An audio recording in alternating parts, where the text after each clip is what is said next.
কোথাও 10 লাখ, কোথাও 20 লাখ। না, সবগুলো ম্যাচ পেয়ার হয়নি। বিতর্কিত তো সারা ওয়ার্ল্ড ভিত্তিক।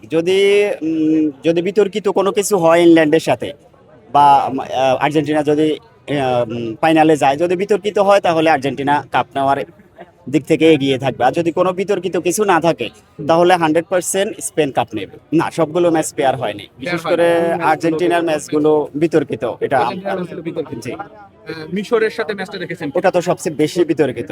হ্যাঁ। আমার কাছে যেটা মনে হয় সেটা হচ্ছে আর্জেন্টিনা এবং ব্রাজিল যদি ফাইনাল পর্যন্ত যায় তাহলে ওনাদের ইনকামটা একটু বেশি হয়।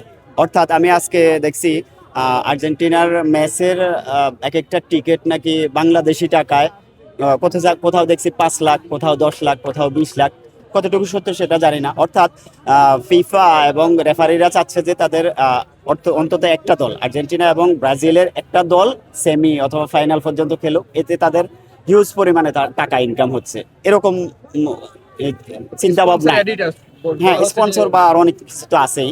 তো এইসব চিন্তা ভাবনায়ও তারা আর্জেন্টিনা বা ব্রাজিলকে এরকম বেশি ম্যাচ খেলানোর জন্য তারা এগিয়ে নেওয়ার চেষ্টা করে। আমার মনে হয় একদম যে নেই তা নয়, কিঞ্চিত মাত্র সাপোর্ট করতেছে। তো সামনের খেলাগুলো তারা শুধরে নেবে আমার বিশ্বাস। কারণ বিতর্কিত ওয়ার্ল্ড ভিত্তিক একটা খেলাকে এভাবে বিতর্কিত করা ঠিক হচ্ছে না, এটা আমার বিশ্বাস তারা শুধরে নেবে।